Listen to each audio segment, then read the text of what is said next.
Mahasiswa main balap dimanapun Anda berada. Oh iya, saya simpan dulu airnya. Kita ngobrol tentang F1 Singapura, dan Asa pasti sudah punya pengalaman nonton di sana, liputan di sana, sampai jadi tamu istimewa di sana. Pernah kan? Pernah. Pedok lah pernah kan? Pernah, dan gak enjoy.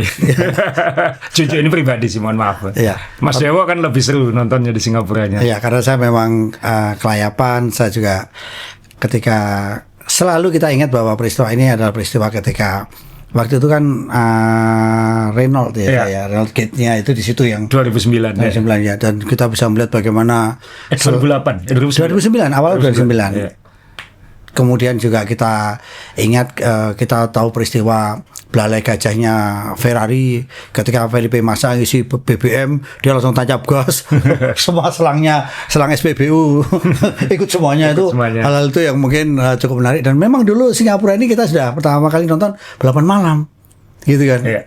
Seru juga ya gitu kan. Apa ya, ternyata banyak Adobe datangin artis-artis yang, dan itu luar biasa ya. Cuman dulu tuh ada Rihanna, ada apa. Iya ada. Karena dulu kan F1 memang Singapura ini kan sejak 2008 ya. Jadi waktu itu F1 kan nggak mainstream seperti sekarang ini. Iya. Jadi memang negara-negara seperti Singapura yang pertama kali bikin, termasuk dulu Sepang kan Mas Yo. Iya. Sepang dulu ketika pertama kali bikin F1 tahun 99 ya harus ada konsernya untuk mendatangkan orang pertama, just in case nggak suka sama balapannya, minimal ada konsernya. Jadi sebenarnya apa nggak mending datengin Rihanna sebagai konser aja daripada bikin F1.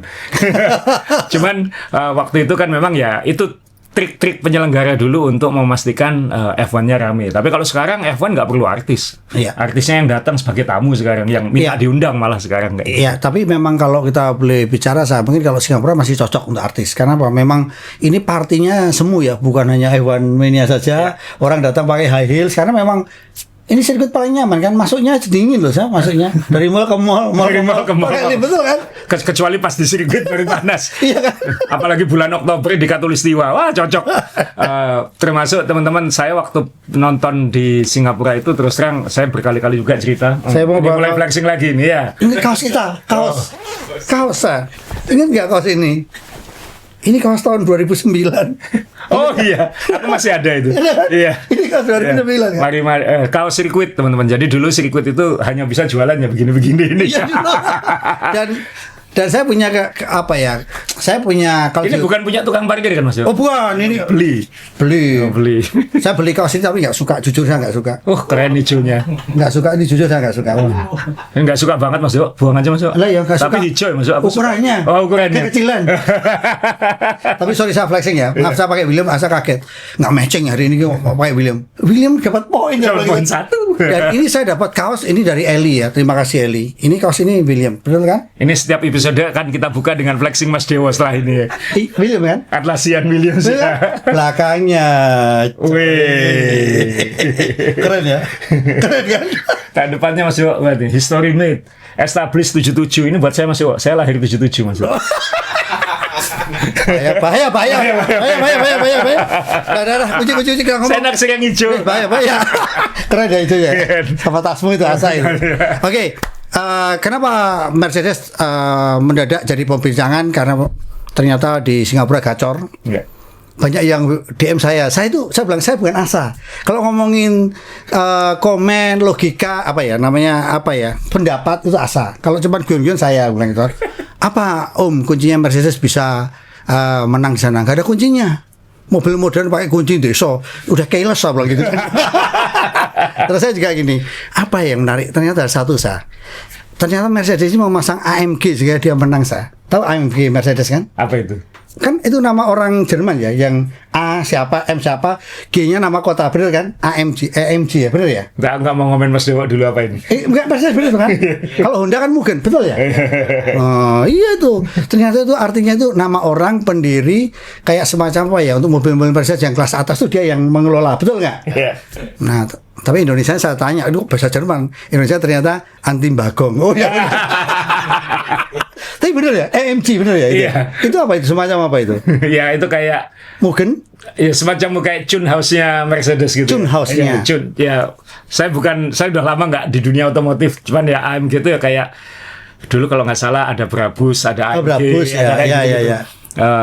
karena saya bukan tipe modifikasi mobil, tapi ya AMG itu sebenarnya kayak high performance division untuk tune up-nya mobil-mobil. Bener ya, AMG-nya karena anti bakung daripada ngedabrus tadi ya, babrus ya, nggak cocok ya.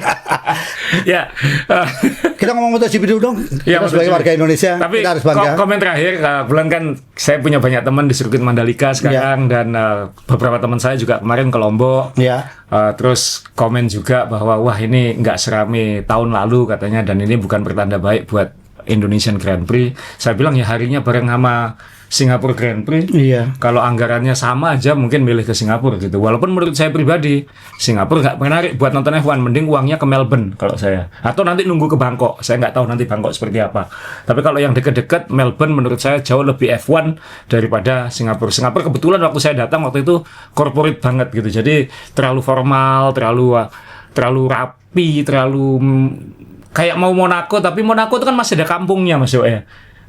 Monaco itu mewah banget, tapi masih ada katro F1-nya gitu, masih naturalnya ada, ya. Naturalnya jadi, masih ada. Gitu. Apa kalau kita ngomong sepak bola kan maaf ya, kayak akar rumput apa namanya? Ya, grassroots-nya masih kuat. Gitu. Kuat ya. Ultrasnya masih ada kayak gitu. Iya gitu ya. Nah, tapi Singapura ini kan nggak ada yang datang bajunya rapi, terus ya mohon maaf influencer Indonesia kadang-kadang kalau F1 agak-agak lebay kayak gitu-gitu. Jadi saya agak ilfil di sana waktu itu, dan rasanya bukan F1, dan ketika nonton pun kayak sepenggal-sepenggal yang kurang dapat gitu. Apalagi dengan bunyi F1 sekarang yang nggak melengking mantul-mantul kayak dulu kan. Seksi ya kalau dulu itu. Dulu kan suaranya mantul-mantul, mantul-mantul dari gedung-gedung gitu. Jadi ya mohon maaf ini pribadi saya, mungkin ya dalam beberapa tahun mungkin ya akan kesana juga. Cuman banyak yang nanya Mas Asrul nggak ke situ. Saya berkali-kali bilang saya paling nggak enjoy nonton di Singapura. Saya mending ke Singapura untuk urusan lain, bukan karena kebetulan biasanya urusan kerjaan kalau ke sana, bukan urusan entertainment kayak gitu. Jadi ya. Tapi balapan tadi malam pun juga nggak terlalu entertaining sebenarnya. Nah, tapi kita ke Mandalika dulu, karena saya mohon maaf teman-teman Mandalika, saya belum ke sana selama MotoGP. Saya sudah bikin event di sana, saya sudah bikin event bersepeda di sana, dan saya sudah beberapa kali ke sana, termasuk waktu sirkuitnya belum jadi, saya sudah keliling sirkuitnya, tapi saya belum nonton ke sana karena waktu MotoGP pertama ke sana saya bilang terlalu rame, pasti chaos. Orang Amerika aja bisa chaos, apalagi Indonesia. Kalau saya COVID walaupun saya dapat kerjaan waktu itu bawa grup 150 orang otak-otak, cuman saya otak di balik itu karena apa? Pengalaman nonton di India pertama kali, nonton Singapura pertama pasti kali, Cina pertama kali saya nonton juga. Bagaimana kalau kita di Hungaria negara sirkuit yang di pedesaan rasanya itu, tapi kok bisa mengalir. Jadi itu ilmu itu ternyata 150 orang kita bawa itu bisa makan tepat pada waktunya, walaupun ya tadinya kita ke hotel gini enggak. Potongi semua mobil di mana antar kayak motor, macet semua kan? Iya, chaos waktu itu. Ceritanya banyak lah, cuman tapi itu kan perjalanan menuju ke baik. Ya betul. Ya sekarang lancar, nggak rame. Ya, tapi menurut kami ini, ya menurut saya ini juga PR, saya harus ke sana juga gitu kan. Mumpung kita punya gitu kan. Ya, saya insya Allah ke sana. Kebetulan kan ya ada hubungan juga antara Mandalika dan usaha keluarga saya juga kayak gitu. Cuman ya Marc Marquez ternyata memang apes di situ, jatuh lagi, dan patah bahu ya. Untung udah juara dunia, tapi dia juga bilang jangan marah ke yang nabrak dia, yang bikin kecelakaan, karena ya itu tidak ada yang sengaja kayak gitu. Dan sejarah juga tercatat di Mandalika kalau juaranya juara baru, rookie Fermin Aldegus, saja nggak hafal ini siapa, cuman saya senang tangannya begini antangin Mas Yo. Iya, makanya ini Indonesia banget. Sponsor Persebaya jadi.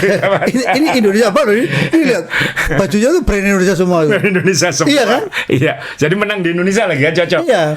Dan ini bukan sekedar menang, karena dia ternyata karena saya juga lama nggak ngikuti MotoGP, dia ternyata pemenang termuda kedua dalam sejarah gitu.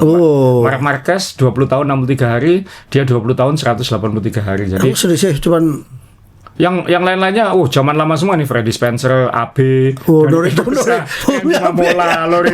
Mike Hellwood.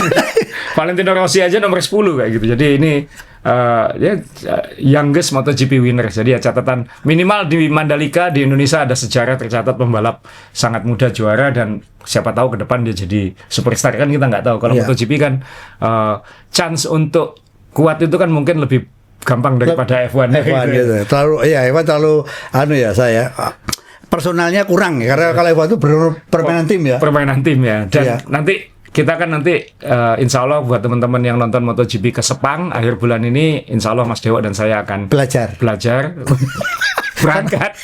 Ya kita belajar MotoGP kan. Ya nanti berarti kan kita bisa ketemu karena kita akan ikut di pedoknya tim Grace ini. Jadi kita bisa ketemu dengan Antangin, dengan Fermin dan dengan adiknya Marquez itu. Alex. Jadi kita nanti ke sana. Insya Allah kalau ada teman-teman ke Sepang bisa kontak Mas Dewo. Siapa tahu kita bisa ketemuan. Ya karena pasti ngobrol pakai bahasa Inggris kan, saya nggak bisa bahasa Inggris, jadi biar asa aja. Teman-teman ketemu saya, kita ngobrol sendiri, bikin video sendiri ya. Nanti kita kasih story-nya waktu dulu kita nonton nakal tuh lewat sini. Iya, Mas Dewo sudah nyiapin catatan vlog nanti trik-trik selinap di Sepang. Agak berani. Habis itu langsung vlognya langsung di-ban, di blacklist sama sirkuit yang lain. Deportasi. Janganlah, kita di penonton yang baik aja. Jadi sekali lagi apapun kita harus bangga ada balapan di Indonesia dan sirkuitnya indah banget, walaupun logistik ke sana tidak semudah yang semestinya. Saya bisa membayangkan kan berapa penerbangan sebenarnya ke Lombok. Ya. Itu kan kalau kita minta tuntutan penontonnya di sirkuit kan sebenarnya agak nggak masuk akal. Karena sebenarnya kalau cuman ini mau bikin event lari 5.000 orang aja loh, ada berapa penerbangan ke Lombok itu aja nggak ketemu nggak terpikirkan ya. Iya. Tapi ini menarik ya, saya mumpung hari HUT TNI, HUT APRI, TNI ya, kalau APRI orang lama saya. Ini kan siapa tahu ada Hercules yang membantu kita ke sana. Lu menarik loh. Memang terus terang ya, kemarin ada celutukan, tiketnya lebih mahal daripada F1. Ini kan kita juga ikut sedih ya. Mungkin bukan tiketnya Mas Dewo, tapi overall experience-nya jadi lebih mahal gitu. Karena kan penerbangan mungkin, hotel mungkin, logistik selama di sana mungkin. Jumlah penerbangan tadi saya bilang tadi. Ya, karena kan lokasinya kan memang dari Mataram kan 50 kiloan. Saya kalau sepedaan di Lombok kan saya sering kena usaha keluarga saya ada di sana, jadi saya kalau sama teman-teman atau sama istri kan sepedaannya Mataram Mandalika Mataram itu kan 100 kiloan jadi 50 kilo dari Mataram, yang hotelnya banyaknya di Mataram. Jadi ya moga-moga nanti ada berkembang lah, moga-moga nanti ya ekonomi global juga makin baik, orang makin berlibur, suasana di Lombok makin bagus. Karena saya lebih suka Lombok daripada Bali, jujur, dan saya sangat enjoy di sana. Moga-moga nanti ini benar-benar bisa sesuai tujuannya dulu kan, bikin Lombok itu benar-benar jadi kelas dunia. Kita punya sirkuit kelas dunia di situ. Sayang kalau ini nanti jadi sad story kan, Betul. India itu kan sad story, Korea itu sad story. India saya sudah nonton loh, sad story bener ya. Cuma 2 kali ya. Sekarang sudah jadi kebun binatang mungkin sirkuitnya itu. Dan itu kan sirkuit yang ada di komplek perumahan, gila itu kan. Iya gila kan. Jadi ya moga-moga nanti nggak sampai kayak gitulah. Kita punya Korea juga kan. Korea hilang udah. Hilang juga ya. Ya moga-moga teman-teman kita tetap doakan.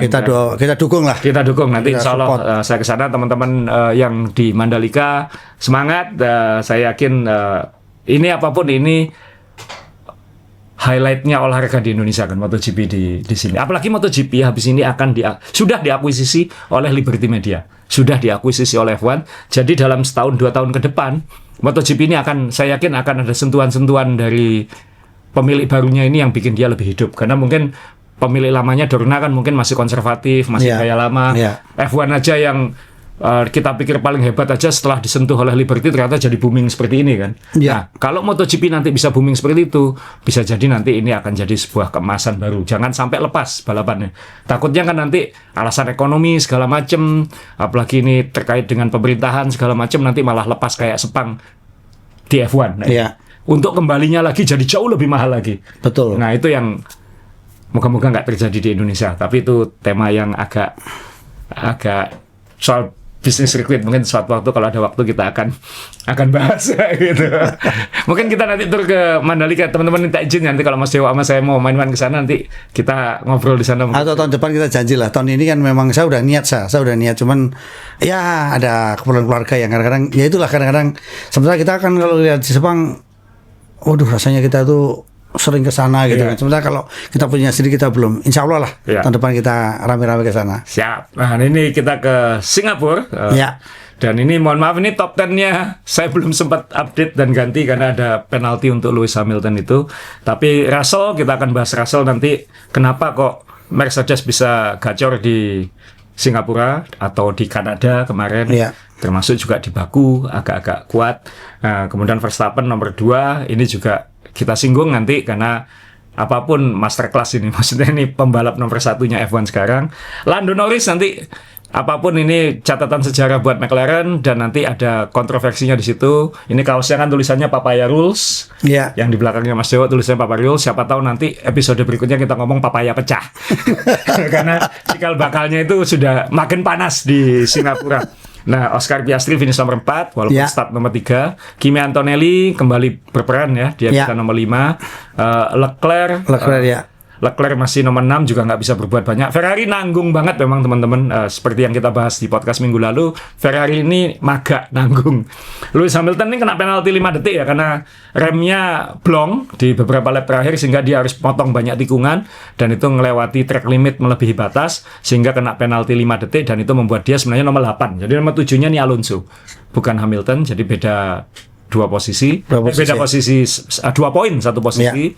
Oli Berman hebat, Haas diam-diam dapat poin. Sainz, kaosnya Mas Dewo, start paling belakang dari pit lane malah, karena Williams didiskualifikasi saat qualifying karena DRS-nya buka lebih besar dari seharusnya. Ketahuan angopnya kebesaran. Sehingga akhirnya dua-duanya harus didiskualifikasi dari kualifikasi. Dua-duanya start dari pit lane, tapi Carlos Sainz dengan gambling ban medium sangat lama, kemudian pakai ban soft, bisa dapat 1 poin. 1 poin luar biasa itu. Mahal itu.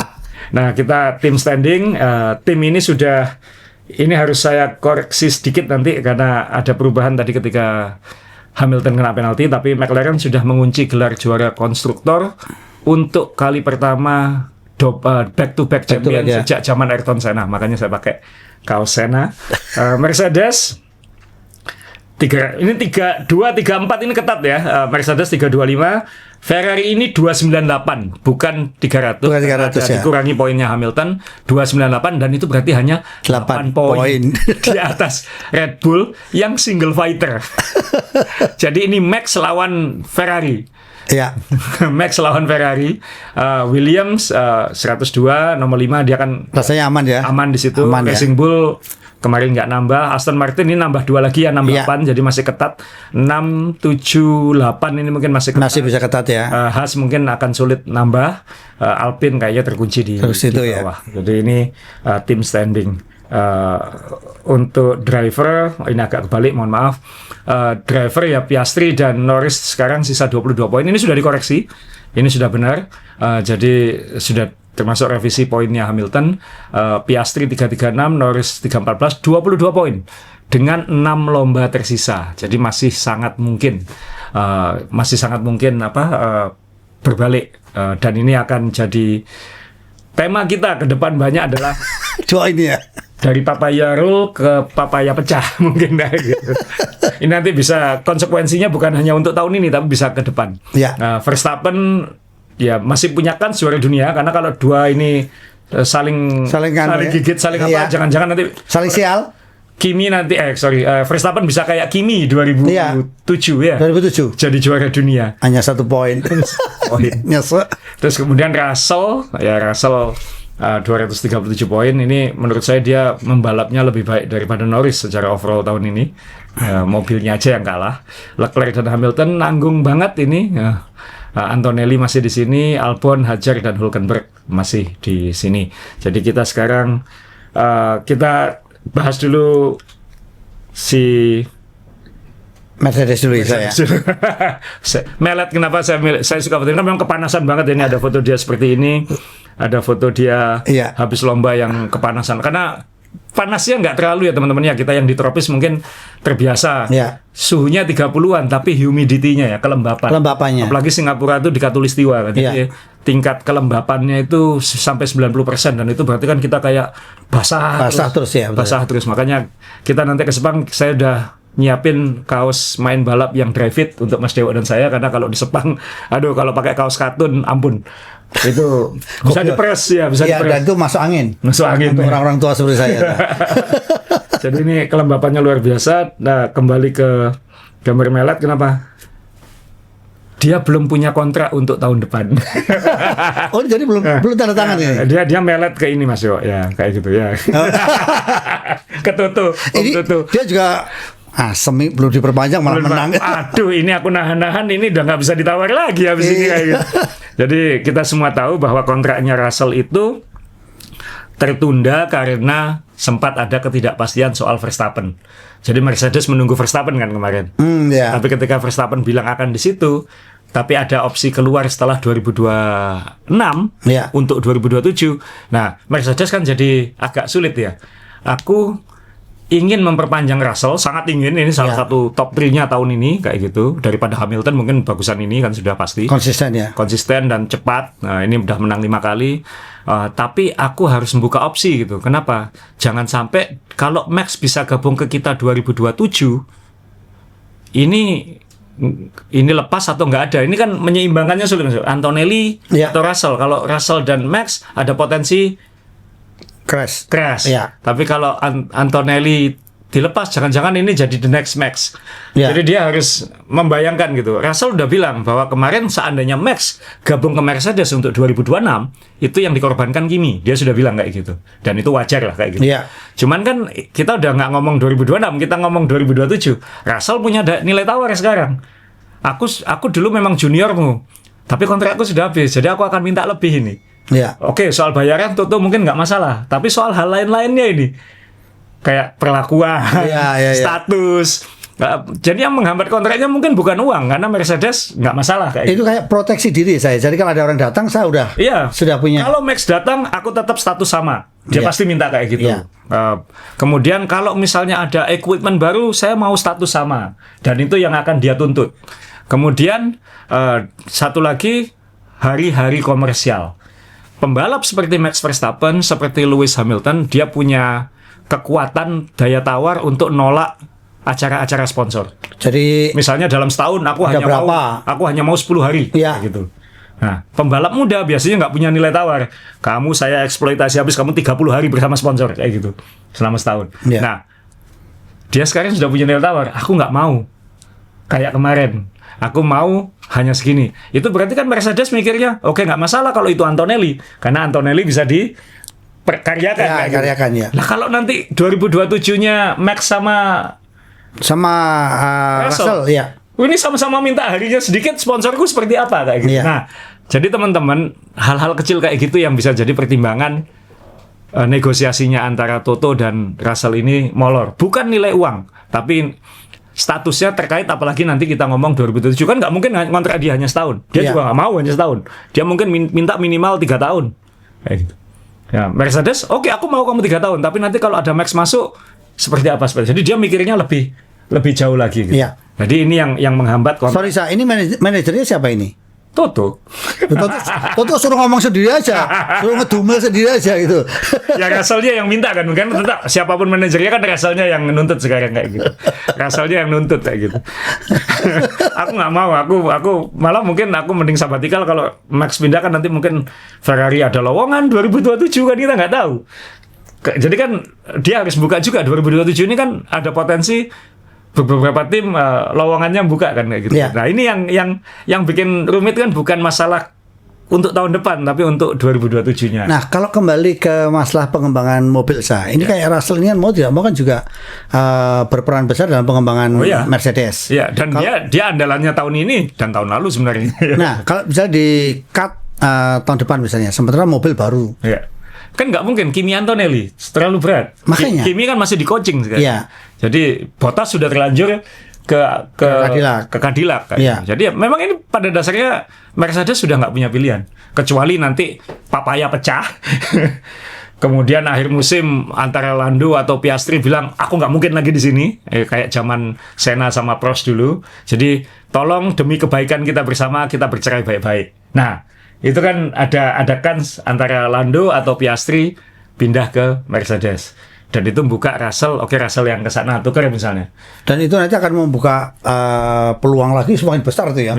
Karena ini termasuk 2 tokoh kan, Piastri dan Norris itu kan. Atau mungkin yaudahlah Sainz naik. Sainz ya kan. Mungkin daripada aku membayar Russell sekian banyak selama 3 tahun, mungkin lebih murah buat aku beli kontraknya Sainz. aku tarik ke sini.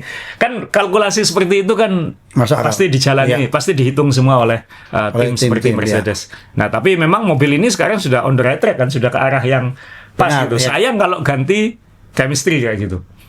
Mercedes yang di awal musim agak belepotan, agak nggak jelas arahnya kemana, malah menemukan jalan. Dia sudah menang di Kanada, sekarang menang lagi di Singapura, dan nanti punya potensi mungkin menang lagi di Las Vegas yang mirip gitu. Jadi, nah ini sudah jadi Ferrari belum menang loh ini, Mercedes sudah menang 2 ya. Nah ini kan sayang kalau bukan Russell. Saya kira ini sama-sama political will-nya adalah Russell, Mercedes tetap bersama sampai beberapa tahun ke depan.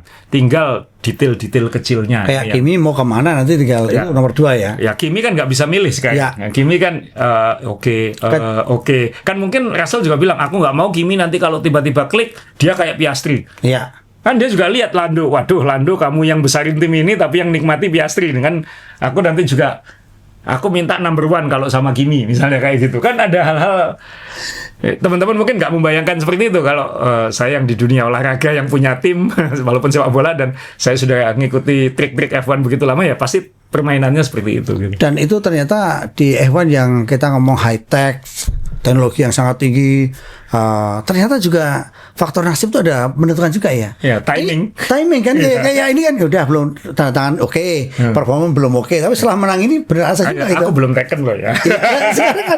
Dan aku bisa berubah loh.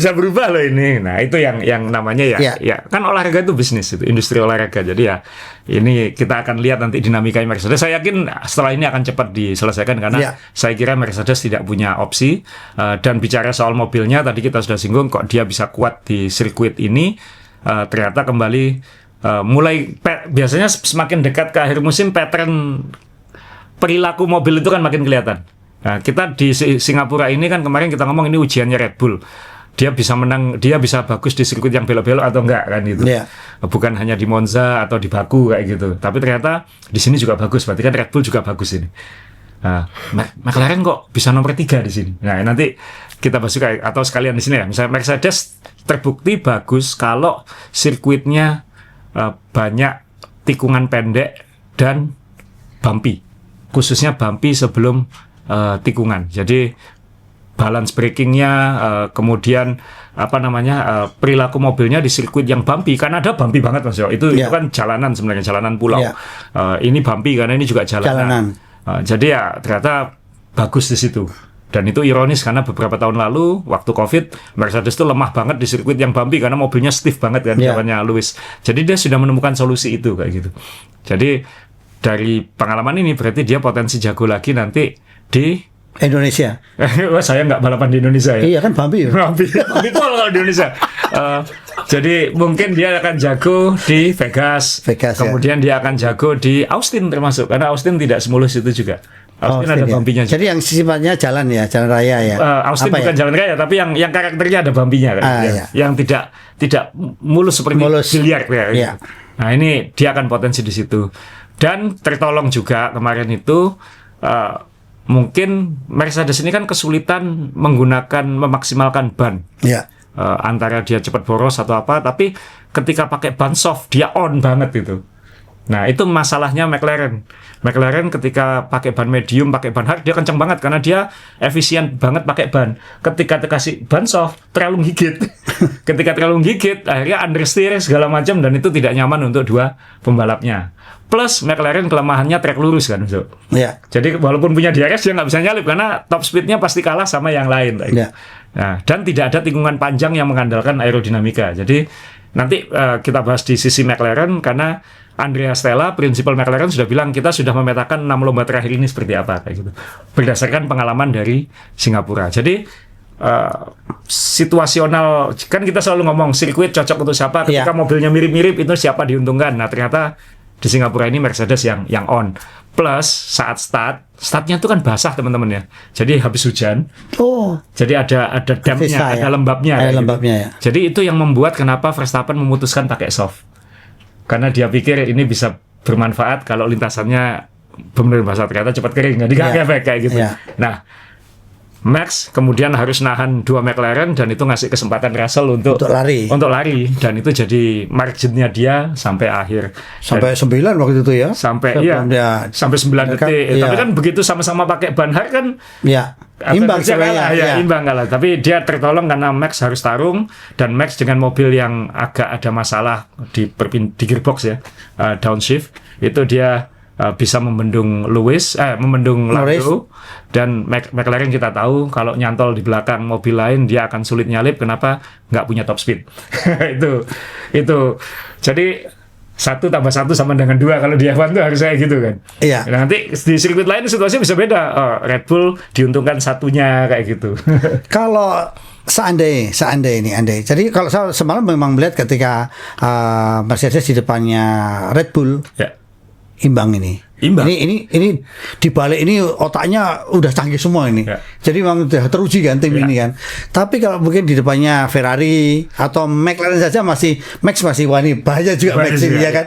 Nah, kalau kemarin apakah kuncinya ada di qualifying sah? Ya, qualifying jadi menentukan. Apalagi ini satu stop ya, teman-teman. Balapan satu stop itu nggak menarik gitu. Ini Pirelli punya PR besar ini untuk create 2 stop itu. Dia sudah berusaha dengan berbagai cara. Tim-tim masih bisa nyiasati untuk tetap 1 stop. Buktinya ada Sainz yang pakai ban medium sampai lap berapa itu sih ya. Hanya medium soft yang sebelumnya nggak pernah terpikir bakal dilakukan di sini. Tapi tim-tim ini sudah tahu caranya membuat ban itu makin efisien tanpa mengurangi lap time kan kayak gitu. Nah, ini yang PR-nya sebenarnya di Pirelli. Ketika one stop ya pasti qualifying jadi kunci, apalagi street circuit kan yang seperti ini. Walaupun ada 4 zona DRS, tapi kan nggak ada benar-benar tempat untuk nyalip kayak gitu. Ya, 4 zona DRS. Ini kita lihat pertarungan antara Max dengan Norris ya. Kalau backmaker itu menguntungkan atau tidak di dalam kondisi era DRS? Kalau dulu kan sekarang malah menguntungkan yang di depan. Jadi akhirnya kayak Max kemarin tertolong salah satunya karena ada backmarker, karena dia bisa dapat DRS dari depan kan. Nah, sehingga Norris punya DRS jadi nggak ada gunanya gitu. Ya, jadi kalau dulu backmaker itu kan mengganggu. Kalau sekarang bisa menguntungkan. Apalagi kalau dia punya anak perusahaan seperti Visa RP dan sebagainya. Tadi malam ada Racing Bull itu. Yang ngaruh, tapi kan untungnya nggak terjadi apa-apa, kan ada 2 kali Tsunoda, habis itu Hajar dan radionya Hajar sempat nanya ini bagaimana gitu ya. Untungnya kan tetap sportif, nggak ada. Tapi bahaya ya ini bocoran. Ya kan deg-degan juga, waduh dicurangi ini kayak gitu. Tapi ternyata kan tetap sportif ya. Kalau nggak baik juga kan ada tim yang punya tim lain itu kan nggak boleh seharusnya. Tapi aku nggak kira loh. Tapi juga harus lihat Mas Yo. Kemarin juga Ferrari ketika ngoverlap kan ada mobil lain yang pakai Ferrari. Ya kan langsung minggir juga kayak gitu. Jadi kan nggak baik juga. Tapi nggak kira loh kalau saya bertanya seperti itu kok nggak seperti biasa, pertanyaan saya kualitas gitu loh. Tadi saya nggak kira saya. Nah, sekarang gini, saya kembali lagi ke Russell ini. Ini kan dulu kan kita lihat waktu di Williams berantem sama Bottas. Ini kan ada orang yang ingin sekali dia segera pindah ke Mercedes. Ketika di Mercedes dalam kondisi mobil yang mungkin tidak sesuai, lagi nggak bagus gitu kan. Nah, ini kalau kita ngomong kualitas Russell, saya bilang tadi ini kalau kita nilai top 10 driver semua ya pembalap sekarang ini tidak melihat hasil klasemen, dia mungkin lebih baik daripada Norris overall. Menurut saya. Jadi bisa orang kedua terhebat di F1 saat ini. Mungkin setelah Max. Ya, dia atau Piastri. Kan dua ini. Jadi kalau ditanya Max nomor 1, 2 antara Piastri atau Russell, baru setelah itu Norris. Kalau di ranking. Kalau secara karakter, dia lebih mirip ke siapa? Ini kalem, ini orang Inggris sosok ini nggak tahu ya, karena dia belum pernah di posisi harus berebut juara dunia ya. Kan karakter artinya malaikat setannya baru keluar ketika situasi seperti itu ya kan dia belum. Kalau sejauh ini kan ya baik-baik saja karena dia dalam posisi menuju ke sana gitu. Dan lebih matang ya dibanding sebelumnya. Kalau dia kan ditekan kan biasanya kan jangan-jangan ini kayak dulu kan gitu kan. Jangan-jangan ini kayak Jenson Button atau kayak mungkin dulu Nico Damon Hill mungkin. Damon Hill, ya. Mungkin bukan Nico lah, tapi mungkin Damon Hill atau atau Jenson Button masih, kalau saya lihat sih masih agak-agak kayak gitu, belum kelihatan ketika benar-benar dalam situasi kayak Piastri dan Norris sekarang kan. Piastri kelihatan adem walaupun belakangan mulai agak panasan, Norris belepotan ketika situasi seperti itu. Ini kan belum kelihatan. Jadi lebih mirip ke Button ya. Maksudnya kalau saya melihat dia kayak Button yang baru. Maksudnya bisa juara dunia kalau mobilnya bagus sekali. Setelah itu lebih bagus daripada yang lain gitu berarti. Ya. Makanya belum teruji kan? belum teruji. Tapi ya ini kita lihat sekarang Russell tahun depan katanya kan Mercedes power unitnya paling top. Iya. Jadi chance-nya dia kan tahun depan dan dia harus di tim ini gitu. Makanya negosiasinya akan lucu. Yang saya suka sih postingannya dia Mas Yo, karena dia ingat tahun 2018 waktu itu dia masih cadangan. Iya. Dia ngelihat Lewis menang pole dan menang di Singapura, lalu foto seperti ini. Saya dari tahun 2000 saya pengen foto seperti ini. 7 tahun kemudian dia mengulangi prosesnya itu. Ini apa? Dia ngingat waktu dia masih kecil gitu. Ini kalau di Formula One yang sangat ketat, ini mungkin juga pengaruh Liberty saya hal kayak gini ya. Hal yang manusiawi itu muncul ya. Iya kan? Jadi ini foto cute banget saya rasa, karena dia dulu kan mungkin idolanya, aku pengen kayak Lewis kayak gitu. Tapi sekarang ini pialanya sama bentuknya ya. Iya, males nyetak lagi template Singapura ya. Ini ya. Udah beli template-nya ya. Udah dulu template-nya gitu aja, enggak usah dipakai lagi gitu. Mahal. Template. Ya, siapa tahu tahun depan diubah jadi kayak pesawat Singapore Airlines atau apa kan, kita nggak tahu di sini. Cuma kalau dari atas itu masih ori, yang bawah itu paste itu. Oh iya. Oh enggak, yang ori yang 2008 Mas. Oh, 2008. Itu kan dua foto ini kan. Jadi 2008 Mas Yo, yang tabrakannya Alonso 2008 ya. 8 ya. Jadi pertama kali ya. Ya, karena masa masih gugat soal kejadian itu sekarang. Ya, itu urusan lain lagi. Nah, ini itu dari selamat Russell. Kita lihat apakah dia masih bisa menang lagi, dan saya yakin dalam waktu dekat ini kontrak dia akan terselesaikan. Tinggal nanti dengan kontrak itu dia semakin bagus atau begitu saja. Kali tahun depan ya. Sudah tenang gitu. Sudah pede ya. Udah pede. Nah, ini kita ke Max sebentar Mas Yo, karena apapun ini, kalau saya sih driver of the day-nya dia ya, bukan Alonso ya. Karena ya apapun Max ini dikasih setengah kesempatan akan diambil ya gitu. Dia akan memaksimalkan segala situasi. Kita lihat bagaimana dia membendung Norris dengan begitu matang ya, maksudnya nggak ada struggle-nya kan gitu. Hanya sekali yang Norris sempat setengah mobil gitu. Ya. Tapi itu kalau bukan Max mungkin sudah tabrakan gitu, karena Max tahu betul bagaimana memposisikan, presisi dan lain-lain. Dan jadi racing line itu dia sudah sangat melotok ya. Ini sambil di sini dia akan ke sana, udah tahu ya. Kalau gearku kesulitan downshift, berarti kan kesulitan menurunkan gear di saat mau nikung. Iya. Kan itu nggak gampang Mas. Kalau kita kan gupuh atau apa, kita nggak tahu harus ngapain. Dia mungkin nyiasatinya tahu bagaimana saya nyiasati ini tanpa harus kehilangan waktu atau kehilangan momentum. Karena yang penting dalam situasi seperti ini kan bukan ketika masuk tikungan, tapi saat keluar tikungan masuk. Jangan sampai Norris ini dapat momentum keluar dari tikungan, DRS yang buka, lalu bisa ngambil kan kayak gitu. Jadi dia harus bisa nahan semaksimal mungkin sebelum nikung. Ya trik lama lah, ditahan sebelum nikung, narik duluan saat keluar lintasan. Jadi sambil agak sangat nutup. Halus ya, kita nggak bisa ngelihat, tapi agak nutup gitu ya. Agak nutup. Iya kan? Positioningnya harus pas ya. Dan itu harus bisa bikin yang di belakang galau kan. Ini aku ambil dari mana kayak gitu. Sehingga yang belakang pun juga jangan ngambil risiko. Apalagi dalam posisi Norris. Oke, kalau dia bisa nyalip Max, dia bisa gain 6 poin pada Piastri. Tapi jangan sampai kecelakaan, lalu aku malah hilang lagi poin lebih banyak lagi. Belakang Piastri. Jadi lebih baik plus 3 daripada minus belasan kan kayak gitu. Iya. Nah, karena kalau aku nabrak out, Piastri podium. Iya. Sama yang terjadi di Kanada kan. Kanada, Norris nabrak out, Piastri dapat banyak poin. Jadi Norris lebih baik dapat 3, toh masih ada 6 lomba, siapa tahu nanti ada kesempatan lebih baik lagi. Karena 22 poin kan less than 1 kemenangan. Jadi kalau nanti ada apes pada Piastri, Norris menang kan itu langsung berbalik. Ya. Atau kalau dia 1-2 kan 3 kali memang.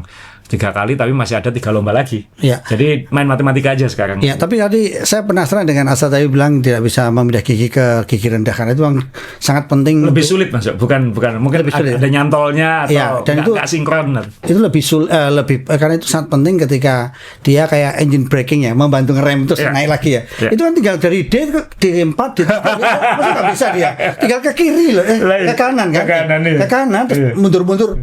Oh, Innova saya bisa kok. Innova saya aja bisa. Sampai udah rusak itu sering dipakai itu. Semi manual. Krok tahu saya paksa gitu. Oke. Yang nggak pernah naik manual. Jadi ini kembali Red Bull ini seperti Mercedes dalam arti udah nemu juga. Iya, udah progres. Plus nanti saya ngomong, karena McLaren juga bilang, Andrea Stella setelah qualifying dia bilang, ya karena kita kan sudah stop development sejak summer kemarin. Kita hanya ada sedikit update di Monza, habis itu sudah stop sama sekali. Jadi McLaren, seperti kita bahas di beberapa episode dulu, bahwa McLaren sekarang karena dia sudah aman juara dunia konstruktor, atau waktu itu sudah akan aman juara dunia konstruktor, merasa dominan, dia lebih punya keleluasaan untuk stop mengembangkan untuk 2026. Jadi dia sudah fokus 2026 sekarang. Yang lain mungkin masih nyari solusi dikit, jadi sumber dayanya masih ada di split ke tahun ini. Apalagi kayak Mercedes mungkin yang masih ingin menang, Red Bull mungkin yang ingin penasaran, ya kan? Ferrari mungkin yang nggak tahu, masih sampai saat ini belum tahu ini mobil maunya diapakan, masih bagong. Nah ini yang ini mungkin satu, McLaren juga sudah mulai terkejar oleh yang lain. Plus karakter sirkuit juga dari awal musim udah kelihatan positif negatifnya mobil McLaren di mana, dan itu ya nanti kita bahas ketika 6 lembar. Satu pertanyaan sebelum pindah. Ya. Di Red Bull, apakah Maki terlambat datang? Ini 3 balapan menarik loh ini. Iya, tapi kan Lauren Makis datang itu sebenarnya sudah ada program, itu sudah ada sebelumnya kan. Orang teknisnya pasti sudah arahnya ke sana, cuman mungkin decision makingnya mungkin nggak. Ini saya nggak karena Lauren Makis kan bukan orang teknis murni, jadi mungkin ya 50-50 mungkin. Red Bull kan secara kultur kan tim ini pasti sudah tahu mau ngapain, cuman mungkin apesnya Horner mungkin saat dia keluar ini sudah mulai jalan. Mungkin tetap tanda tangan ACC-nya mungkin tetap Horner, yang dapat kreditnya Lauren Makis, kan kita nggak tahu. Ya. Jadi ya, tapi yang jelas tim ini sudah nemukan. Ditinggal begitu banyak otak, masih bisa nemu. Dan ini ditinggal satu lagi Mas Yo. Kepala mekaniknya Verstappen pindah ke Audi. Ini sebelum sudah diumumkan sebelum Singapura. Mekanik number 1. Jadi orang yang bertanggung jawab atas mobilnya. Jadi kan ada engineer itu yang menentukan setelan, mekanik itu yang menerapkan. Yeah. Nah, orang mekanik nomor 1-nya pindah ke Red Bull, dan itu wajar. Kenapa? Ke Audi. Kenapa? Karena prinsipalnya Audi kan dari Red Bull. Kan dia juga tahu siapa orang-orang di Red Bull yang mau diajak. Ya. Jadi ini brain-drainnya Red Bull juga belum selesai kayak gitu. Tapi di saat situasi seperti itu, karena dia punya Max Verstappen, ya masih no problem. Jadi kita harus terima kasih kepada tim-tim papan bawah, karena disitulah tempat orang-orang pintar sekolah. Kalau udah mateng baru diambil. Kasihan juga. Karena kan patternnya gini, dia di tim papan bawah atau tim tengah, naik ke tim super, kemudian di tim super kan nggak bisa langsung jadi bos, dia baru jadi bos ketika kembali ke papan tengah lagi atau ke bawah lagi kayak gitu. Jadi siklusnya lowongan loker di F1. Siklus loker di F1 sama dengan pembalap ya. Kamu udah ngetop, naik karena usia, cari uang di tempat lain. Lewis Hamilton. Ya, kita ke McLaren Mas. Karena apapun ini lama, ya kita topik kita lebih lama di sini ya. Ya, karena konsekuensinya nanti ke papaya pecah itu. Jadi sekali lagi selamat McLaren 10 kali juara dunia konstruktor. 10 kali. Jadi terakhir kali sebelum tahun lalu kan 98 zaman 98 ya McLaren. Tapi back to back terakhir itu tahun, ya ini bukan back to back, ini back to back ini ya 88, 89, 90, 91. Nah ini 2024. Jadi sulit dipercaya Mas ya bahwa era McLaren sekarang itu lebih hebat daripada era Mika Hakkinen. Iya kan? Kita pikir dulu kan wah kejayaannya McLaren itu kan era Mika Hakkinen dan Ron Dennis itu. Ya Ron Dennis juga sih 91. Tapi tahun 98 itu hanya sekali juara konstruktor, karena 99 kan kalah dia. Iya. Hakkinen juara dunia pembalap, tapi konstruktornya Ferrari. Ya betul. Jadi hanya bintang satu ini aja selama 98 sampai 2000-an. Baru juara dunia lagi tahun lalu 2024 dan tahun ini 2025. Jadi aneh juga kalau dilihat, karena dia ya 74 lalu nunggu 10 tahun, 84 85 dia back to back, ini zaman Niki Lauda ini. Dan Alain Prost. Kemudian 88 89 90 91 ini zaman Ayrton Senna. Yang 88 89 ini Senna dan Prost yang pecah. dua tahun loh Mas Dewa setelah itu pecah. Pecah ya? 2 tahun loh pecah. Ini 2 tahun loh Mas Dewa sekarang. Jadi siklus ini. Ini ya, jangan-jangan kan kita nunggu papaya pecah apa enggak gitu. Ya. 90-91 ini kan ketika McLaren benar-benar punya nomor 1, nomor 2. Jadi saya nemu gambarnya kemarin. Ini terakhir kali ini tahun 91. Terakhir kali Ayrton Senna juara dunia. Waktu itu karena dengan Prost berantem terus, mulai tahun 90 Prost pindah ke Ferrari, gantinya adalah orang yang bisa jadi temannya Senna, yang bisa jadi nomor 2-nya Senna. Yang tidak konflik dengan Senna, yang Senna seneng, yang ya dia jadi badutnya, bukan dia lucu banget orangnya suka guyonan kan. Siapa itu? Gerhard Berger Mas. Oh, Gerhard Berger. Jadi Gerhard Berger ini clear number 2. Jadi Senna, Berger. Ini 90-91 juara dunia konstruktor. Ini terakhir kali Senna juara dunia ya, karena 92 mulai decline, mulai eranya Williams, dan Senna meninggal tahun 94. Ya. Jadi ini terakhir kali back to back. Gerhard Berger sendiri pernah juara dunia nggak? Nggak pernah, tapi menangnya banyak ya, menangnya banyak. Pernah banyak. Dia bukan level itu, tapi Barrichello ya? Ya, kayak Barrichello, betul. Nah, tentunya ya ini sekarang 2 pembalap ini kita lihat nanti seperti apa. Nah, teman-teman tadi malam mungkin yang paling menyebalkan dari sosmed adalah secuil informasi itu bisa jadi nggak proporsi. Apalagi banyak, kalau zaman media proper, mohon maaf ini kayak misalnya saya dulu kan kita harus nunggu 2 jam, kita harus lihat statement, lihat situasi, kita ngeliat utuh baru nulis karena baru ada waktu untuk cetak besok atau untuk merangkum semuanya secara utuh. Karena waktu itu kamu nggak bisa bikin maaf secepat itu ya. Kalau media sosial kan salah, oh ya mohon maaf. Iya, kamu nggak bisa, harus benar kan? Ya. Harus benar kan? Jadi harus benar-benar situasi. Kan yang kita lihat di TV itu kan bukan yang kita rasakan di sirkuit Mas Yo ya. Atau pribadional. Maksudnya? Maksudnya persepsi saya. Oh, persepsi saya betul, karena dulu kan? Kalaupun saya punya persepsi kan nggak bisa. Jam berikutnya bisa berubah kan. Oh ternyata begini kayak gitu. Nah ini yang era sosmed ini, apalagi anak-anak muda yang mungkin nggak kenal era bahwa jurnalistik itu ada konsekuensinya. Sekarang kan seenak udelnya aja, otak dijempol kan kayak gitu. Jadi saya ya bukan hanya dalam hal F1, dalam segala hal di dunia juga aduh otaknya dijempol gitu. Sorry kalau saya ya mungkin kita seumuran dan saya bukan orang media. Saya kerja di radio teman-teman. Jadi kalau di koran itu saya hanya membantu aset, jadi saya bukan orang koran. Tapi memang kalau yang tidak salah waktu itu ada yang namanya etika jurnalistik, yang itu yang punya teman-teman wartawan. Nuansa harus bisa menangkap nuansa, framing itu harus utuh kayak gitu, bukan secuil kotak. Dan tidak boleh beropini. Iya, menjaga. Kalaupun opini saya tulis opini kayak gitu. Iya, khusus ya. Khusus opini. Kalau berita nggak boleh beropini ya. Nah ini kan kemarin karena fotonya saya kebetulan saya nggak mau pasang foto yang di podium, karena kan kemarin ada kayak seolah-olah celebration McLaren di podium tanpa waktu saya nggak ngomong dulu, tapi itu saya juga kaget loh, hebat ya F1 sekarang. Dulu kan walaupun dia ngunci juara dunia konstruktor, tetap pialanya atau selebrasinya dilakukan di garasi, di gala, di acara akhir musim, di gala dinner akhir musim. Tapi Liberty Media kan mungkin sangat F1 baru kan sangat komersial, ingin menampilkan, jadi dinaikkan ke panggung. Cuman waktu itu kan nggak ada Piastri fotonya, nggak ada Piastri foto di panggung itu. Nah akhirnya muncul Piastri ngambek nggak mau naik, walaupun ada cuplikan yang Piastri disapa sama Zac Brown di radio saat mau keluar mobil, dia nggak jawab apa gitu. Tapi itu kan bisa macam-macam, bisa aja mungkin jangan-jangan sudah dilepas sama dia, kita nggak tahu. Atau kuotanya habis. Atau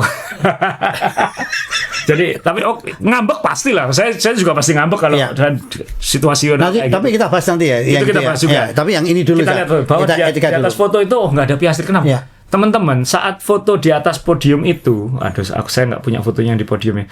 Saat foto di atas podium itu, di F1 itu, kalau Anda pernah liputan F1, teman-teman media yang pernah liputan atau teman-teman yang pernah ke sirkuit di paddock misalnya, mungkin akan tahu ini. Jadwal di F1 itu ketat. Kalau kamu 3 besar, kamu harus begini. Kamu harus press conference di tempat yang khusus. Yang khusus, ya kayak misalnya wawancara setelah lomba, kamu harus masuk ruang tunggu.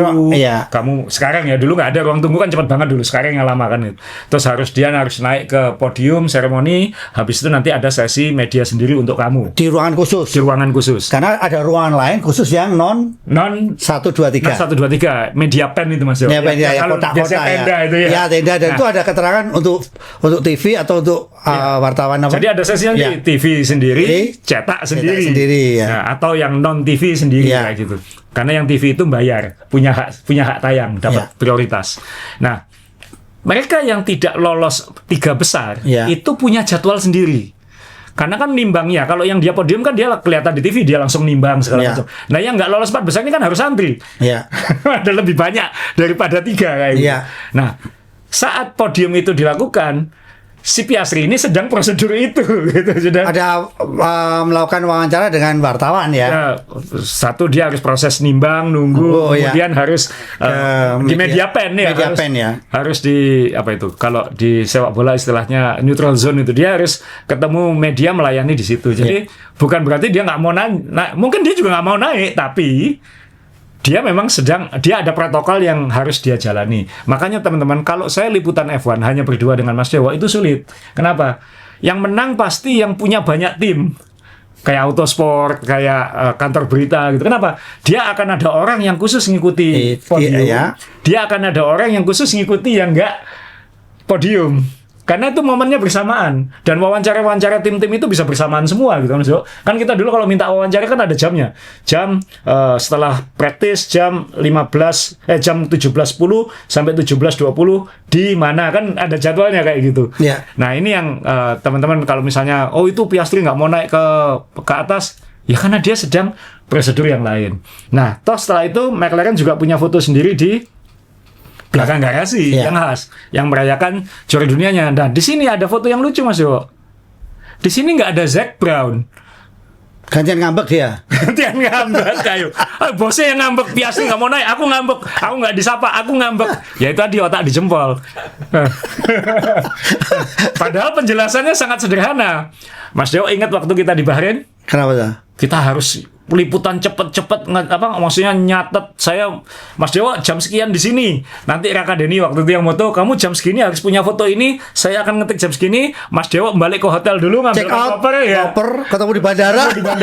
Kenapa? Ngejar pesawat kan Mas Dewo?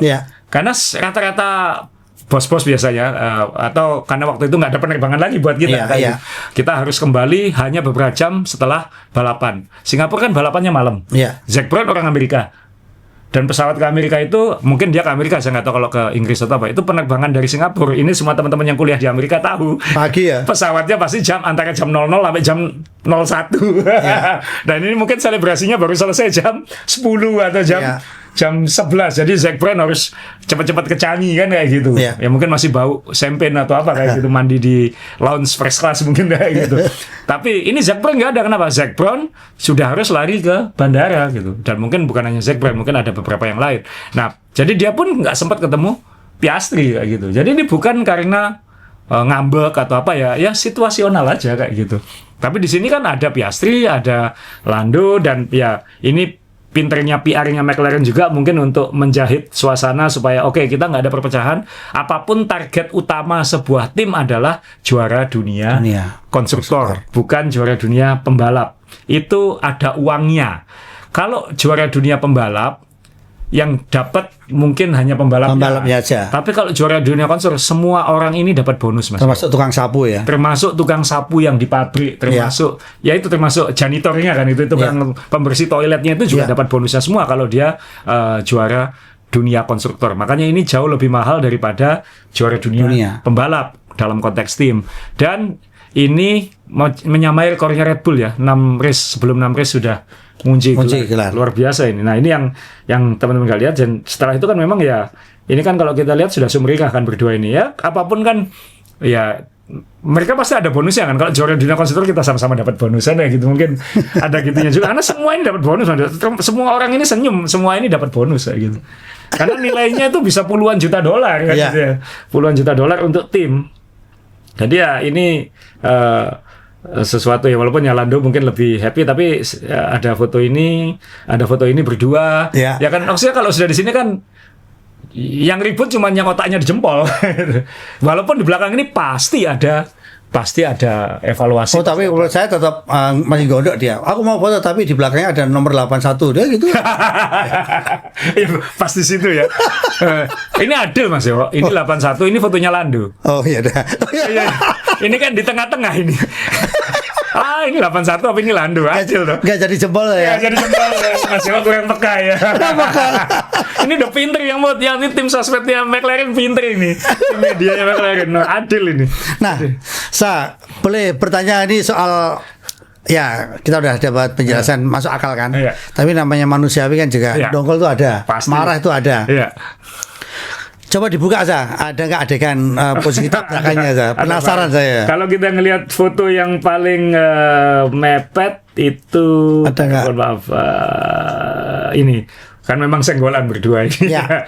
Dan ini mungkin ini sudah ngelihat sini udah kayak kalau udah misu-misuan kalau orang Surabaya ini kan kayak gitu. Tapi ini kan situasi start yang kalau kita lihat lebih, maaf ini pit stop. Mana fotonya? Oh ini nih. Kita lihat lebih helikopter view ya, lebih kamera view. Ini kan dari cuplikannya F1. Kalau kita lihat kan memang startnya waktu itu ini lintasan agak basah ya Mas Yo ya. Jadi memang lembab ya. Lembab. Nah, dan itu makanya cenderung agak hati-hati di depan. Max berani gambling pakai ban soft. Yang lain pakai medium. Itu adalah ini bahasa ini air-airnya masih ada sisa di sini. Nah, itu Norris startnya bagus, kita tahu itu. Dia langsung nyalip Antonelli. Bahkan Antonelli disalip oleh Leclerc. Kemudian di tikungan ini dia lihat ada gap. Ya namanya pembalap, kalau ada insting pasti diambil. Dan yang saya bangga dengan De Lando, kamu biasanya pecundang waktu start. Sampai ada yang WA saya, tumben Lando itu. Iya, ini tumben Lando dapat posisi. Biasanya dia start kalah posisi karena dia paling lembek biasanya di situasi kayak gitu. Tapi Lando ngambil dan mungkin karena dia ngelihat peluang. Dan kalau kita lihat foto ini teman-teman, dia di depannya Piastri. Jadi Piastri sendiri sebenarnya sudah, kalau main catur sudah salah langkah gitu. Di tikungan ininya sudah salah langkah. Jadi kalau dia ngedumel marah, kalau dilihat fotonya, bukti ini memang Lando sudah di depannya. Dan itu kalau di F1 sah ya. Sah sebenarnya ini. Sah, ya. Kemudian Lando kan sebenarnya sayapnya bengkok itu kan nyundul Max. Ya kan pinter-pinternya Max saja ngeblok. Iya. Jadi Piastri kemarin jadi korbannya Max, buka ruang untuk Lando. Lando masuk dan Lando sempat nyenggol Max. Tapi karena dia nyenggol Max itu dia harus buang keluar dan kemudian nyenggol Piastri. Jadi untungnya untuk mereka bertiga tidak ada yang out gitu. Maksudnya kerugian besar. Ya memang yang paling dirugikan jadinya Piastri. Karena dia yang disenggol. Nah itu kan saya lihat waktu itu radionya McLaren sempat. Ya kita lihat, kita pelajari dulu. Karena waktu dia protes tuh ya? Ya protes itu kan Piastri langsung, ini nggak fair kayak gitu. Ini ya kita lihat situasi. FIA kemudian juga ngeluarin investigasi terhadap kejadian Lando dan Piastri dan Max ini. Tapi kemudian FIA kan bilang tidak akan melakukan apa-apa karena ini murni racing. Ya kalau kita lihat situasional kan ya racing gitu. Ini kebetulan ini kan dua papaya ini lagi sorotan gitu aja. Panas ya. Panas. Nah. Kemudian kan, kok kalau FIA aja tidak ngeluarin hukuman, masa McLaren di atas FIA kan enggak juga. Tapi McLaren juga mungkin tidak ingin nyinggung perasaan Piastri. Ngomongnya halus.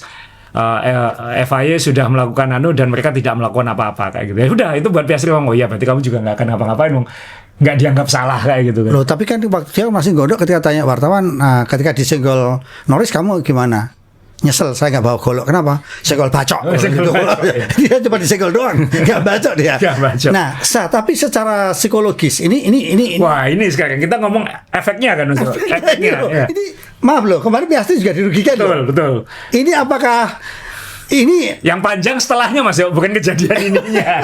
Nah, kalau gimana? Kalau kejadian ini setelahnya kan memang ternyata Lando juga lebih cepat juga kan kayak gitu. Oh ya. Lando lebih cepat juga. Tapi dampaknya, memarnya itu loh. Jadi balapan selesai, posisi tidak berubah, tetap 3-4. Yang sempat rame kan waktu mau pit stop Mas Yo. Ingat gak Mas Yo? Mas Yo nggak perhatiin nggak waktu itu mohon maaf ini mana fotonya pit stop. Yang kurunya keluar masuk atau gimana? Ya itu untuk tracknya aja. Itu ndami ke Verstappen. Verstappen pakai ban soft. Sampai segitu ya. Aku mau undercut ini aku. Tapi ternyata kan waktu itu kalau dia undercut dia akan di belakang Alonso. Itu bahaya gitu. Jadi dibatalkan. Jadi kalau itu 1 detik lebih cepat aja atau 2 detik lebih cepat mungkin diambil kayaknya. Tapi dia nggak ngambil karena seru tapi ya. Kayaknya yang dihitung waktu itu Alonso. Nah, Verstappen karena dia 1-2 detik di depan Lando, ketika dia pit stop dia bisa di depan Alonso. Kalau Lando nggak itu. Nah, jadi ngitungnya dan pit stopnya harus perfect ya. Maksudnya Ya kalau perfect. Jadi ini Alonso masih jadi momok juga ya kalau di belakang Alonso. Dia jadi apa ya? Faktor. Aduh, ini pengganggu satu dia. Jadi kalau bertanding juga mengerikan Alonso itu kan. Nah, itu akhirnya memutuskan enggak, dan toh akhirnya udahlah kita teruskan sejauh mungkin sesuai plan, dan ternyata memang nggak bisa nyalip Verstappen. Nah, habis itu kan ada momen di saat karena Piastri terancam oleh Leclerc kan, karena Leclerc undercut kan. Nah, kan yang ganti ban duluan lebih cepat itu. Nah, waktu itu kan ditanya Lando, kamu keberatan nggak kalau Piastri masuk duluan untuk cover belakangnya? Dia sempat ngomong yep. Dia sempat ngomong oke. Kaget saya, lu kok mau kamu kayak gitu kan? Kan prioritasnya adalah siapa yang di depan kan. Makanya McLaren minta izin ke Lando. Kamu keberatan nggak kalau Piastri pit stop duluan itu? Nope, tapi habis itu dikoreksi sama dia. Nggak mau. Saya duluan kayak gitu. Pit stopnya saya duluan. Akhirnya kan Lando duluan. Lando pit stopnya cepat banget, lancar, keluar. Piastri yang pit stopnya pelan. Dalam hati saya, untung yang pertama Lando. Karena kalau enggak ini kejadian 3 kali berturut-turut Lando pit stopnya jelek. Krunya gampang lelah ya. Yang kedua selalu salah. Nah ini, jadi akhirnya status quo aja, nggak ada yang berubah kayak gitu. Ya tapi soal sakit hati saya ini kan kalau kita ngomong Formula 1 itu kan masih ada namanya pendulum ya. Ini larinya pendulum ke kiri atau ke kanan, ke Norris atau ke Piastri. Ya kebetulan kemarin mungkin situasionalnya ke Lando gitu. Nah, tapi kan sekarang kita lihat, oke, selisihnya masih 22 poin. Lando masih harus kerja keras untuk ngejar Piastri. Piastri masih bisa lebih bertahan kayak gitu. Kalau aku hanya kalah 3 poin kayak gini, aku bertahan aja, jangan ngambil gambling. Yang harus gambling kan Lando. Jangan-jangan tadi malam kalau Lando bisa nyalip, gampang gini Mas. Kalau nanti juara dunianya ternyata Lando menang Piastri hanya menang 1 atau 2 poin. Kan mungkin karena Lando kemarin nggak bisa nyalip Verstappen. Nah, hal-hal kecil-kecil seperti itu kan mulai jadi... Iya, tapi kembali ke Piastri. Kalau Lando yang menang, kemarin Piastri waktu Lando keluar, dia nggak bisa memaksimalkan. Misalnya seperti itu kan. Lando yang nggak bisa memaksimalkan. Kemudian juga Piastri ini juga sudah mulai kegerus, itu kan juga pengaruh. Ini Piastri mulai... Gerus kan? Mulai ada kayak bebannya mulai kelihatan ya. Di Baku kemarin... Ya balapan terburuknya dia lah. Gitu kan. Kemarin juga dia nggak dingin, kelihatan mulai ada panasnya kayak gitu. Dinginnya Piastri mulai mencair gitu, mulai leleh. Nah, ini yang akan jadi dinamika, dan ini penting buat kita penggemar F1 karena saya penggemar McLaren. Yang pertama, jadi McLaren sudah juara dunia, saya happy luar biasa. Tapi saya ya semua tahulah, saya suka Dick Norris. Tapi saya sudah beberapa lomba terakhir sudah legowo kalau Piastri yang juara dunia. Karena memang Piastri kalau sampai hari ini overallnya masih lebih dingin, lebih sedikit membuat kesalahan. Di Lando cenderung bikin kesalahan di momen-momen penentu. Itu yang kelemahannya Lando kayak gitu. Dan itu bukan ciri juara dunia kayak gitu. Tapi semalam kan juga di luar dugaan dia berani ngambil risiko sebegitu besar gitu. Iya. Siapa tahu itu keberuntungan. Nah, sekarang kita lihat kenapa kok mobil McLaren Mas Yo? Ini tadi pertanyaan, kenapa mobil McLaren dalam 3 lomba terakhir nggak bisa seperti sebelumnya gitu. Perkasa gitu ya. Nggak bisa perkasa misalnya. Ada apa dengan mobil ini? Satu, tadi sudah saya singgung, top speed mobil ini pasti nggak punya. Dia pasti kalah sama Mercedes, kalah sama Red Bull, apalagi Ferrari untuk urusan trek lurus. Jadi kalau dia terjebak di belakang mobil lain, dia lebih kesulitan untuk nyalip. Kemudian masalahnya dia di awal musim kembali menggigit sekarang di sirkuit yang butuh front end lebih loose, dia nggak cocok, dia cenderung understeer. Masalahnya di feeling di depan, masalah Lando di awal musim itu terulang lagi sekarang, apalagi ketika pakai ban soft. Semakin depannya gigit, semakin hilang feelingnya kayak gitu. Nah, ini yang solusi yang harus ditemukan, dan McLaren itu jago karena dia keunggulannya di aerodinamika, unggul di sirkuit yang lebih flowing, yang lebih cepat mengalir, tikungannya lama, tikungannya panjang. Nah, kalau sirkuit jalanan kan nggak punya seperti itu. Nah, dari 6 lomba ke depan, kalau kita petakan, ini saya ngambil baca komentarnya Andrea Stella, prinsipalnya McLaren sebelum balapan. Dia bilang balapan setelah ini kan Austin, Amerika. Saya mengira Austin akan sedikit struggle buat kita. Karena tikungannya ketat di banyak area pengereman, banyak tikungan pendek yang ngerem kayak gitu. Jadi Austin 2 minggu lagi dia mungkin juga belum dominan lagi. Dominan. Dan itu membuka peluang lagi untuk Mercedes, membuka peluang lagi untuk Red Bull, dan siapa tahu membuka peluang untuk Ferrari. Tapi ini harapan besar ya, tifosi. Nah, doa khusus. Nah, Andrea Stella bilang balapan sirkuit-sirkuit untuk kami tetap adalah Brasil ini bumpy tapi tikungannya cepat-cepat kan. Brasil, Qatar. Ini yang tempat Norris dominan tahun lalu. Abu Dhabi. Jadi 3 lomba ini catat ya. Brasil, Qatar, Abu Dhabi. Itu milik McLaren. Kemudian coret Austin unda-undi, kita belum tahu. Lalu yang 2 lagi bagaimana? Yang 1 Las Vegas. Las Vegas ini Norris saja sudah bilang kita mungkin akan sulit di sana karena itu lurus-lurus dan itu nanti Verstappen versus Ferrari atau mungkin Mercedes akan hidup di situ. Kemudian 1 lagi Meksiko. Meksiko ini sebenarnya aerodinamika tapi karena lokasinya ada di ketinggian, udara lebih tipis, jadi menuntut downforce lebih banyak. Siapa tahu McLaren bisa unggul di situ. Tapi ini masih belum tahu karena bukan karena karakter bentuk lekuannya, tapi karena situasinya yang di atas ketinggian. Kan Mexico City tinggi banget masuk, 2000 meteran ya, lupa ya, di atas 1500 lah. Itu udara lebih tipis dan itu akan bikin butuh sayap lebih banyak untuk menghasilkan downforce yang sama. Karena tidak ada udara yang ditabrak. Ini hukum fisika teman-teman yang nggak tahu altitude dan kalau kita di ketinggian seperti di Bromo itu udaranya lebih tipis daripada ketika kita di pinggir laut kayak gitu. Itu akan menentukan. Jadi dari 6 lomba itu Vegas pasti lepas. Austin mereka nggak punya banyak harapan. Meksiko tanda tanya. Tapi mereka akan ngejar Brasil, Qatar, dan Abu Dhabi. Dan Abu Dhabi tahun lalu kan Lando kuat banget, Qatar Lando kuat banget, Brasil nanti kita lihat. Nah ini di 3 lomba ini Lando harus mengalahkan Piastri. Atau kalau kita bicara lebih luas ya McLaren harus mengalahkan Red Bull. Yang paling dekat Red Bull kan. Red Bull ya kayak gitu. Ya jadi ini kita mulai memetakan lah nanti. Kalkulasi kalau Asata kemarin bilang Max mau buka peluang. Atau siapa lagi yang peluang yang paling dekat? Max. Saya kira karena ya tinggal urutan lombanya aja Mas Yo. Kalau urutannya Abu Dhabi, Qatar dulu ya mungkin McLaren ngilang kayak gitu. Tapi karena urutannya habis ini Austin, jadi mungkin Max punya peluang mendekat lagi. Habis itu Meksiko, kita nggak tahu. Jangan-jangan Max mendekat lagi kayak gitu. Nah baru McLaren kan berkuat yang akhir-akhir ini, Qatar sama Abu Dhabi. Deg-degan juga. Jadi momentumnya aja. Pressure juga ya. Sesuai urutan lombanya aja gitu. Kalau urutan lombanya Abu Dhabi, Qatar dulu ya mungkin 2 lomba lagi tuh bilang bye-bye kayak gitu. Tapi karena urutan lombanya yang Norris kuat atau yang McLaren kuat itu di akhir ya menjanjikan ini. Menarik juga. Dan masih ada Las Vegas tengah-tengahnya ini. Itu yang nanti kita harus lihat. Nah jadi ya untuk penggemar Ferrari ya mohon maaf. Saya nggak tahu Ferrari ini bisa nyuri kemenangan di mana. Ya mungkin Las Vegas kalau dia punya. Harusnya Singapura kalau menurut saya. Kalau lihat dari karakternya yang tadi Asap bilang bumpy ya. Yang kuda kan bumpy kan memang. Yang muda.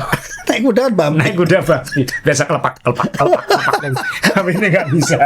Nah ini yang nggak tahu. Saya harap menurut saya peluang terbesar Ferrari ya di Las Vegas. Yang gaspol-gaspolan dia harus punya setelan gambling di situ, misalnya dikorbankan balapan sebelumnya ganti power unit jadi supaya nanti di Vegas dia punya power unit yang 100% fresh, mentokan di situ sampai hancur nggak apa-apa, balapan berikutnya hilang power unit lagi nggak apa-apa, yang penting maksimalkan di Las Vegas. Apalagi di situ Lewis Hamilton kan rumah keduanya dia ya.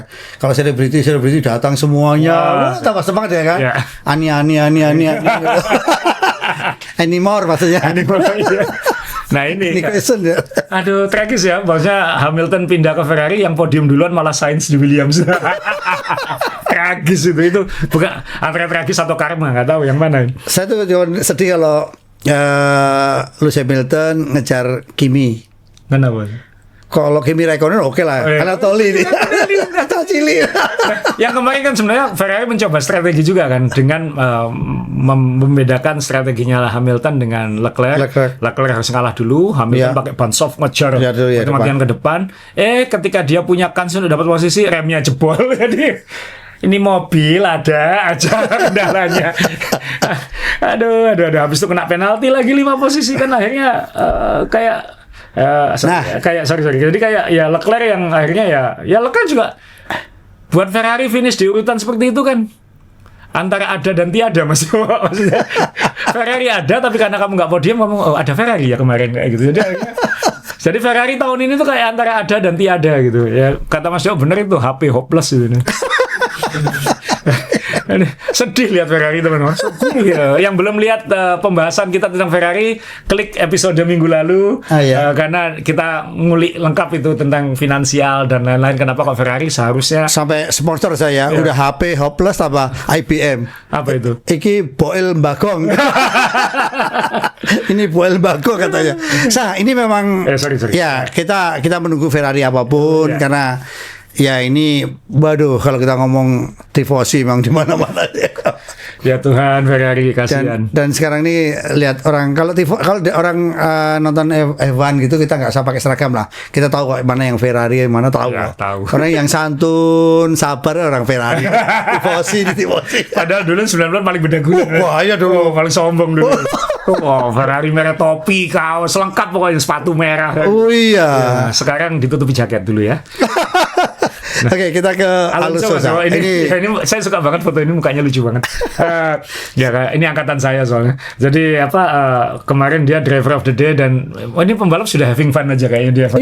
Iya. Dia tuh seharusnya kan punya potensi maju lebih depan tapi pit stopnya jelek banget 9 detikan. Oh iya.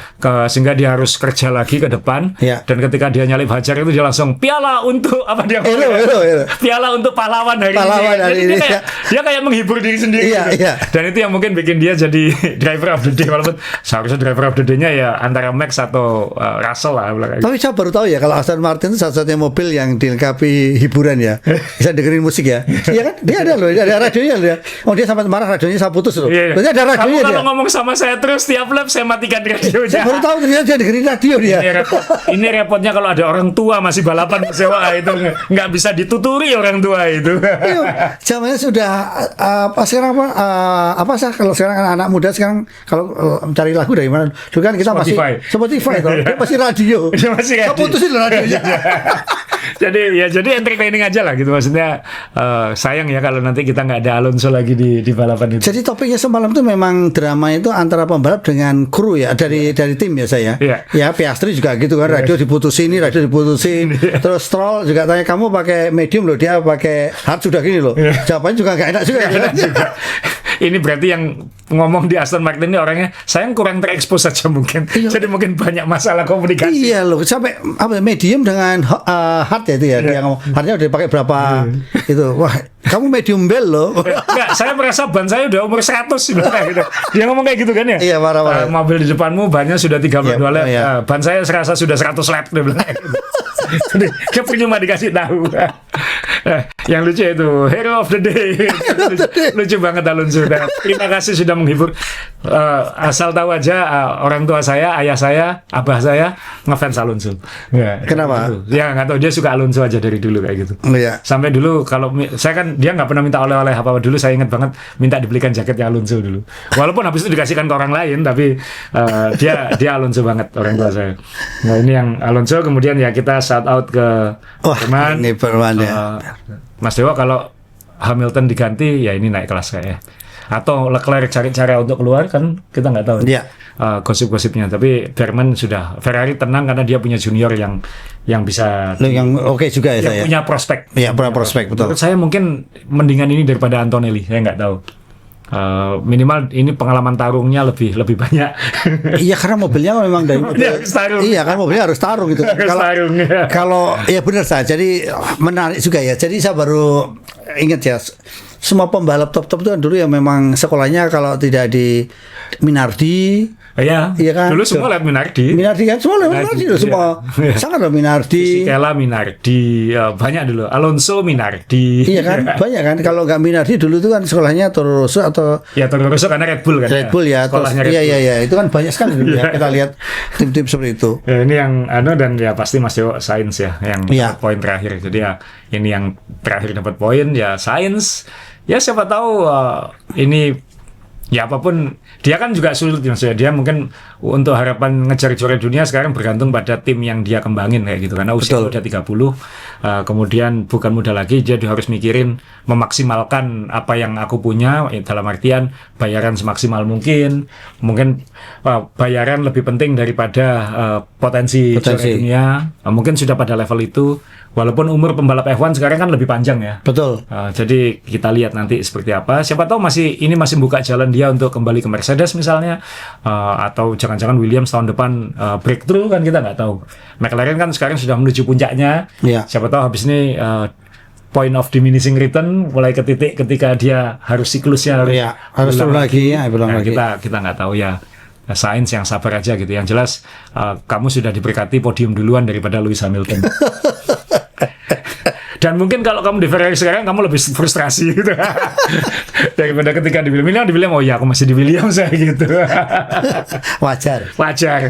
Nah, oke, Mas Dewa, itu yang bisa kita bahas ya. Sekali lagi kita tutup dengan selamat untuk McLaren yang juara dunia konstruktor ya. Iya. Dan sekali lagi terima kasih kepada Mandalika yang sudah membawa nama besar Indonesia ke dunia. Ini penting sekali ya. Ya, kita berharap banyak turis yang datang, karena mau tidak mau ini kan ya biar UMKM jalan, ekonomi jalan. Ini yang kita butuhkan sekarang kan itu saya. Ya, dan event seperti itu akan membantu mengangkat atau ya menaikkan kelas masyarakat Lombok juga. Yang mungkin kaget dengan wah ini ada tiba-tiba.